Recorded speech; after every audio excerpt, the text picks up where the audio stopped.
संक्षिप्त योग विशिष्ट उपशम प्रकरण।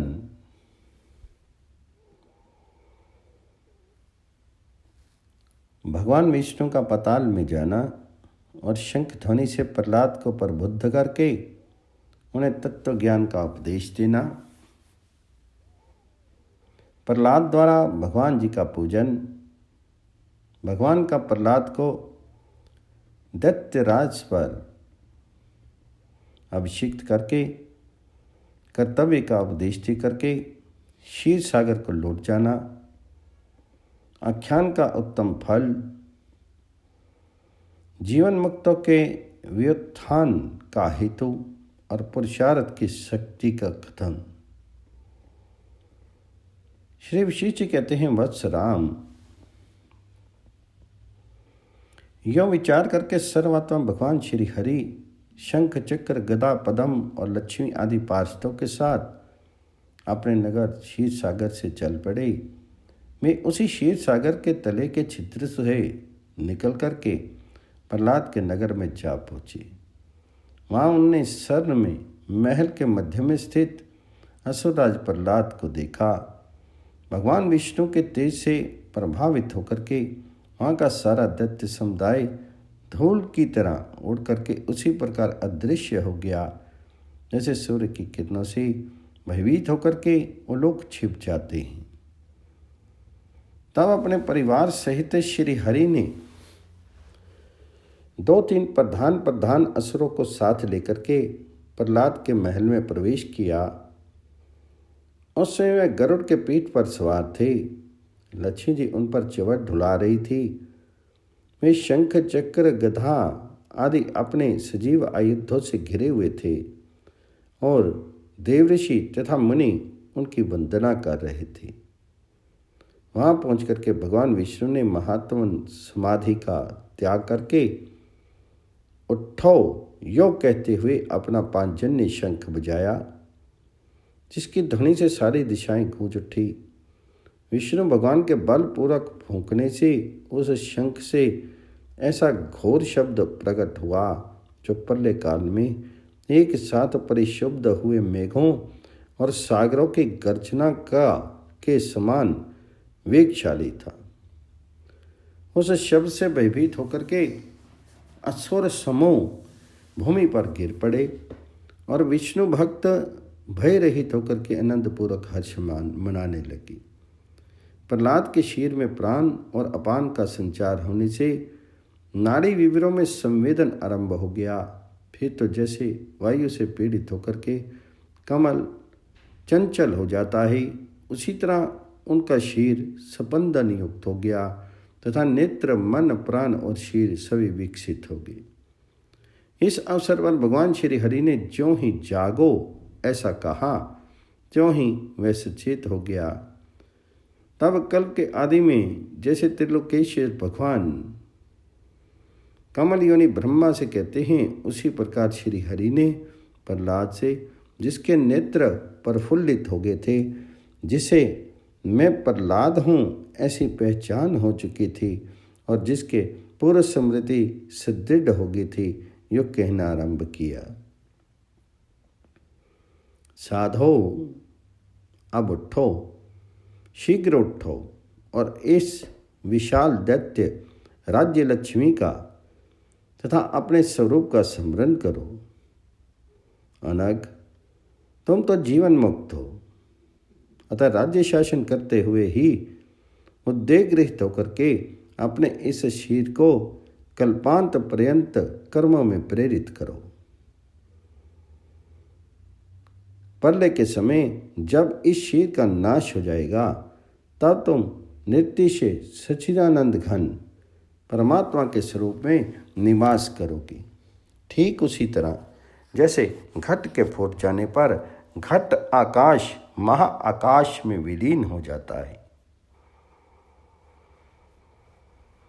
तुम्हारी ये शुद्ध देह कल्पांत तक स्थिर रहने वाली है, लोक के ऊंच नीच व्यवहारों का अनुभव कर चुकी है और जीवन मुक्ति से शोभित है। मैं गरुड़ पर सवार होकर के सीधज अंडज जरायुज उद्भिज चारों प्रकार के प्राणियों से व्याप्त तथा सूर्य आदि के प्रकाश से उद्भासित दसों दिशा में विचरता रहता हूँ। ऐसी परिस्थिति में तुम इस शीर का परित्याग मत करो। ये हम लोग हैं, ये पर्वत हैं, ये प्राणी हैं, ये तुम हो, ये जगत है, ये आकाश है। ये सभी जब प्रलय पर्यंत रहने वाले हैं, तब तुम भी तब तक इस शीर को कायम रखो जिसकी बुद्धि स्वात्म तत्व के विचार से उबती नहीं। उसे यथार्थदर्शी तत्वज्ञानी का जीवन शोभा देता है, जिसका अहम भाव नष्ट हो गया है और जिसकी बुद्धि स्वार्थ में लिप्त नहीं है तथा जिसका संपूर्ण पदार्थों में समभाव है, उसका जीवन सुंदर है। जो राग देश विहीन अतः शीतल बुद्धि से साक्षी की भांति इस जगत को देखता है, उसी के जीवन की शोभा होती है। जो सत्य दृष्टि का अवलंबन करके वासना रहित होकर के लीलापूर्वक इस जगत व्यवहार को करता है, उसका जीवन धन्य है। जो लोक व्यवहार करता हुआ भी ना तो अनुकूल की प्राप्ति से अंतःकरण में प्रसन्नता का अनुभव करता है और ना प्रतिकूल के प्रति होने पर उद्विग्न होता है, उसी का जीवन प्रशंसनीय है। जिसके गुणों के सुनने पर, स्वरूप का दर्शन करने पर और जिसकी याद आ जाने पर प्राणियों को आनंद प्राप्त होता है, उसी का जीवन सार्थक है। असुरेश, इस वर्तमान देह की स्थिरता को लोग जीवन कहते हैं और देहांतर की प्राप्ति के लिए इसके परित्याग को मरण कहा गया है। किंतु महामते, तुम तो इन दोनों ही जन्म मरण रूप पक्षों से रहित हो, अतः इस लोक में वस्तुतः न तो तुम्हारा जन्म है न मरण है। शत्रुसूदन,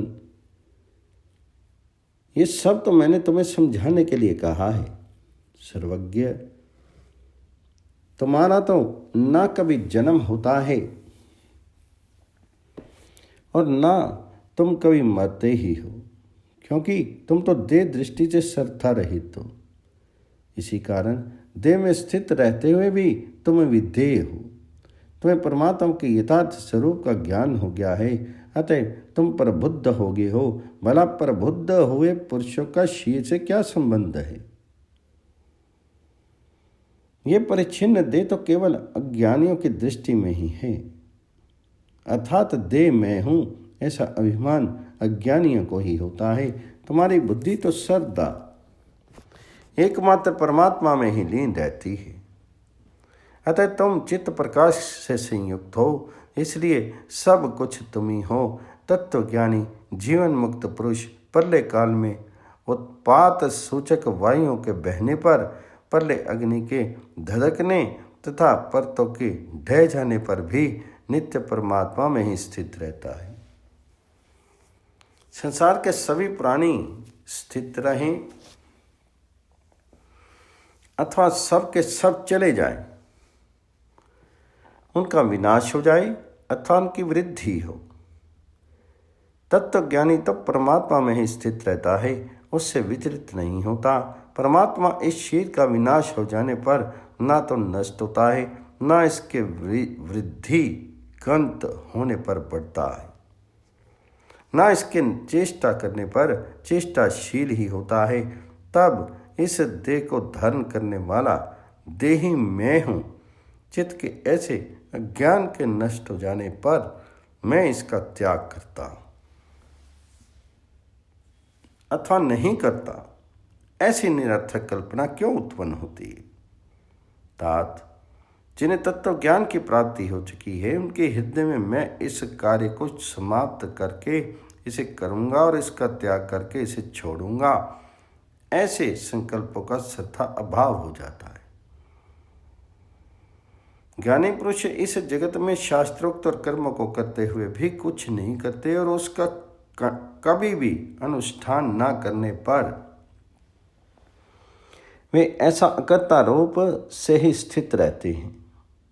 इस प्रकार संसार में कर्तव्य और भोक्तित्व का उपशम हो जाने पर एकमात्र शांति ही शेष रह जाती है, और वही शांति जब सुदृढ़ हो जाती है तब विद्वान लोग उसे मुक्ति नाम से पुकारते हैं।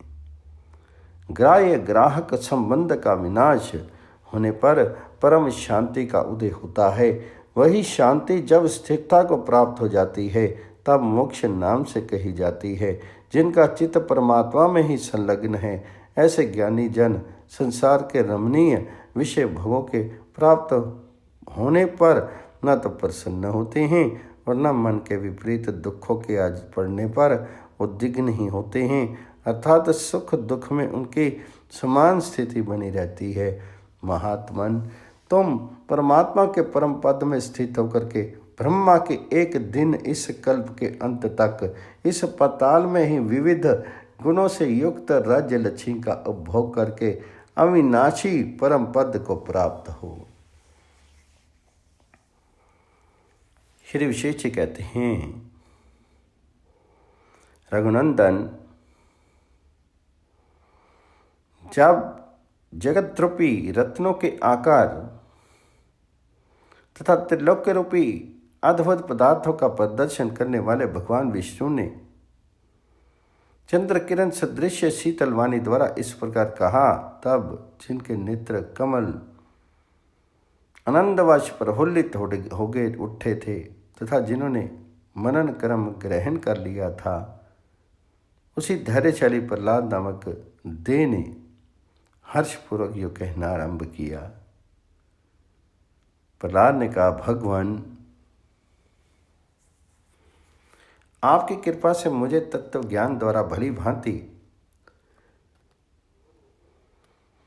स्वरूप स्थिति प्राप्त हो गई है, जिससे मैं समाधि अथवा व्युत्थान अवस्था दोनों में वास्तविक रूप से सदा ही सम हूँ।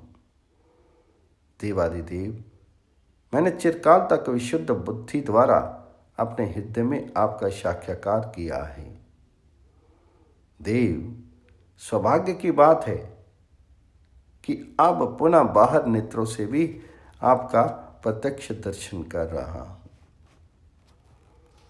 महेश्वर, मैं जो समस्त संकल्पों से रहित इस अनंत दृष्टि में स्थित था, मैं शोक मोह वैराग्य चिंता देह त्याग के प्रयोजन तथा संसार के भेष से नहीं था, क्योंकि जब एक ही विज्ञान आनंद घन परमात्मा सर्वत्र विराजमान है, तब शोक हानि देह संसार स्थिति घोर भय अभय कहाँ से प्राप्त होंगे। परंतु परमेश्वर, मैं विरक्त हो गया हूँ, अतः इस संसार का त्याग करता हूँ। इस प्रकार की अज्ञानियों द्वारा की गई चिंता हर्ष शोक रूप विकार उत्पन्न करने वाली होती है। ये सुख है, ये दुख है, ये मेरा है, ये मेरा नहीं है, यो द्विधाग्रस्त चित्त मूर्ख का ही विनाशक होता है, पंडित का नहीं। मैं अन्य हूँ और वह अन्य है, ये अन्य है, ऐसी वासना इस जगत में उस अज्ञानी प्राणियों को ही प्रभावित करती है जो तत्व ज्ञान से बहुत दूर है। कमलोचन, जब सभी प्राणियों में आत्म रूप से आप ही व्याप्त हैं, तब ग्रहण त्याग के पक्ष का अवलंबन करने वाली कल्पना कहाँ से हो सकती। देवेश्वर, समाधि काल में तो मैं भाव अभाव से परे रह करके ग्रहण त्याग से रहित था, परंतु इस समय प्रबुद्ध होकर के वही कार्य करने के लिए उद्यत हूँ जो आपको रुचिकर है। भगवान, आप तो वे ही पुंडरीकाक्ष नारायण हैं जिनकी तीनों लोकों में पूजा होती है, अतः मेरे द्वारा स्वभावता प्राप्त हुई पूजा को ग्रहण कीजिए। यूँ कहकर के दानवराज प्रहलाद ने उन भुवन अधिपति भगवान गोविंद की, जिनके अंदर त्रिलोकी वर्तमान थी तथा जिस शंख चक्र आदि आयुधों अप्सरा समूह, देवगण तथा पक्षीराज गरुड़ के साथ सामने खड़े थे। पूजा की। पूजा उपरांत चरणों में पड़े हुए प्रहलाद से भगवान लक्ष्मीपति ने कहा, श्री भगवान जी बोले, दानवधीश उठो और तब तक के सिंहासन पर बैठे रहो जब तक मैं शीघ्र स्वयं अपने हाथ से ही तुम्हारा राज्याभिषेक करता हूँ। साथ ही पांचजन्य शंख की ध्वनि सुनकर के जो ये साध्य सिद्ध और देवगण यहाँ आए हुए हैं, ये सब के सब तुम्हारी मंगल कामना करें। यूँ कहकर के कमल नयन भगवान नारायण ने प्रहलाद को सिंहासन पर बिठा दिया। तदनंतर अप्रमेय आत्म बल से संपन्न श्री हरि ने समस्त महर्षि समुदाय, सारे सिद्धगण, विद्याधर तथा लोकपालों को साथ लेकर के इस महान असुर प्रहलाद को आवाहन किए गे क्षीराब्धि आदि महासागरों, गंगा और सरिताओं और संपूर्ण तीर्थों के जल से सींच करके दैत्यराज को उसी प्रकार अभिषिक्त कर दिया जैसे पूर्व काल में देवगणों द्वारा स्तुति किए जाते हुए इंद्र का स्वर्गलोक के राज्य पर अभिषेक किया था। उस समय अभिषिक्त हुए प्रहलाद की देवता असुर सभी स्तुति कर रहे थे। तब सुर असुर वंदित भगवान मधुसूदन उनसे इस प्रकार बोले। श्री भगवान जी ने कहा, निष्पाप प्रहलाद, जब तक सुमेरु गिरोई पर पृथ्वी तथा सूर्य और चंद्रमा का मंडल कायम रहेगा तब तक तुम राज्य करोगी और तुम्हारे समस्त गुणों की प्रशंसा होगी। तुम राग, भय और क्रोध से रहित होकर के इष्ट अनिष्ट फलों का परित्याग करके समता युक्त बुद्धि से इस राज्य का भली भांति पालन करो। शत्रु, प्रजा आदि के ऊपर निग्रह, अनुग्रह आदि यथा अवसर प्राप्त हुई दृष्टियों से देश, काल और क्रिया के अनुरूप प्राप्त हुए कर्तव्य का तुम न्यायपूर्वक पालन करो और राग, द्वेष आदि विषमता का त्याग करके समबुद्धि बने रहो। आत्मा देह से अतिरिक्त है। इस भाव से लाभ हानि में सम तथा इंद्रता, ममता से रहित कार्य करते हुए भी तुम इस जगत में बंधन को नहीं प्राप्त होगे। जगत व्यवहार को जो तो तुमने देख ही लिया है और उस अनुपम परम पद का अनुभव भी तुम्हें प्राप्त हो गया है। इस प्रकार तुम्हें देश काल के अनुरूप सभी वस्तुएं ज्ञात हैं। अब दूसरा और क्या उपदेश दिया जाए, अर्थात व्यवहार और परमार्थ दोनों में तुम कुशल हो, अतः अब तुम्हें उपदेश की आवश्यकता नहीं है। राग, भय और क्रोध से रहित तुम्हारे राजा होने पर अब देवताओं द्वारा प्राप्त दुख ना तो असुरों में टिक सकेगा और ना उनका संहार ही कर सकेगा। आज से देवताओं और दानवों का युद्ध नहीं होगा, जिससे जगत स्वस्थ हो जाएगा। श्री विशेष जी कहते हैं, वत्स राम, प्रहलाद से ऐसा कहकर के कमल नयन भगवान नारायण देवता, किन्नर और मनुष्यों के साथ उस दैत्य सदन से चल पड़े। उस समय प्रहलाद आदि असुर पीछे से उन पर अंजलि भर भर कर पुष्पों की वर्षा कर रहे थे, जिससे गरुड़ के पंख का पिछला भाग पुष्पों से आच्छादित हो गया। इस प्रकार क्रमशः चलते हुए वे क्षीर सागर के तट पर जा पहुँचे। वहाँ उन्होंने देव गणों को विदा कर दिया और स्वयं शेष शैया पर स्थित हो गए। इस प्रकार शेष शैया पर विष्णु, स्वर्गलोक में देवताओं सहित इंद्र और पाताल में दानवराज प्रहलाद तीनों संताप रहित होकर स्थित हुए। श्री राम प्रहलाद की ज्ञान प्राप्ति संपूर्ण पापों का विनाश करने वाली तथा अमृत के समान शीतल है। उसका वर्णन मैंने तुम्हें सुना दिया। संसार में जो मनुष्य चाहे वह घोर से घोर पातकी ही क्यों ना हो, विवेकपूर्ण उसका विचार करेंगे तो वे शीघ्र ही परमात्म पद को प्राप्त हो जाएंगे। अज्ञान ही पाप कहलाता है और उस अज्ञान का नाश विवेकपूर्वक विचार करने से होता है। इसलिए पाप का समूल विनाश करने वाले विचार का परित्याग नहीं करना चाहिए। प्रहलाद की इस सिद्धि का विवेकपूर्वक विचार करने वाले लोगों के पूर्व के 7 जन्मों में किए हुए पाप नष्ट हो जाते हैं, इसमें संशय नहीं है। श्री राम जी ने पूछा, भगवान, महामनस्वी प्रहलाद का मन तो परम पद में तल्लीन था, वह पांचजन्य शंख की ध्वनि सुनकर के कैसे प्रबुद्ध हुआ, ये बताने की कृपा कीजिए। तो वशिष्ठ जी ने कहा, निर्दोष स्वरूप वाले राम, लोक में 2 प्रकार की मुक्ति होती है। एक सदेह मुक्ति अर्थात जीवन मुक्ति और दूसरी विधेय मुक्ति। इन दोनों का विभाग इस प्रकार है, सुनो। जिस अनासक्त बुद्धि वाले पुरुष की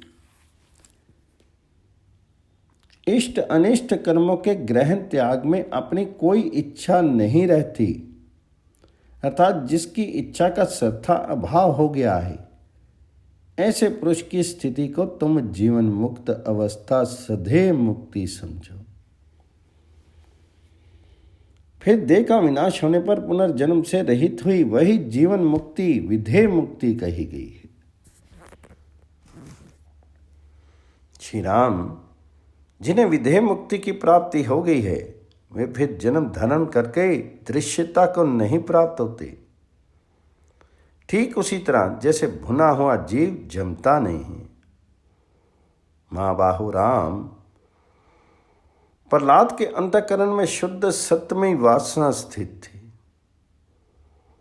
वह शंख ध्वनि होते ही उद्बुद्ध हो उठी। अपनी उस वासना से प्रहलाद को बोध प्राप्त हुआ था। श्री हरि ही समस्त प्राणियों की आत्मा है, इसलिए उनके मन में जैसा संकल्प होता है वह शीघ्र ही उसी रूप में मूर्त हो जाता है, क्योंकि परमात्मा ही सबके कारण है। भगवान वासुदेव के ज्यों ही ऐसा संकल्प किया कि प्रहलाद प्रबुद्ध हो जाए, त्यों ही वह क्षण मात्र में उठ बैठा। अर्थात भगवान जी के संकल्प से ही प्रहलाद पांचजन्य शंख की ध्वनि से प्रबुद्ध हो गया। भगवान वासुदेव ने निजी स्वार्थ के बिना ही प्राणियों के कल्याण के हेतु अपने आत्मा में ही जगत की सृष्टि के लिए विष्णु रूप से इस शरीर धारण किया है। परमात्मा के साक्षात्कार से शीघ्र ही भगवान माधव का दर्शन प्राप्त हो जाता है और उन माधव की आराधना से शीघ्र ही निर्गुण निराकार परमात्मा का साक्षात्कार हो जाता है। श्री राम ने पूछा, भगवान, आप तो संपूर्ण धर्मों के ज्ञाता हैं, अतः आपके शुद्ध वचन रूपी किरणों से हम उसी प्रकार आनंदित हुए हैं जैसे चंद्रमा की रश्मियों के स्पर्श से अनाज के पौधे प्रफुल्लित हो जाते हैं। परंतु गुरुदेव, यदि पुरुषार्थ पूर्वक प्रयत्न करने से ही सब कुछ प्राप्त हो जाता है, तो भगवान माधव के वरदान बिना प्रहलाद अपने पुरुषार्थ से ही क्यों नहीं प्रबुद्ध हुआ? तो श्री वशिष्ठ जी ने कहा, राघव, महामनस्वी प्रहलाद ने जिन जिन पदार्थों को प्राप्त किया था वे सभी उसे अपने पुरुषार्थ से ही मिले थे। उनकी प्राप्ति में दूसरा कोई कारण नहीं था,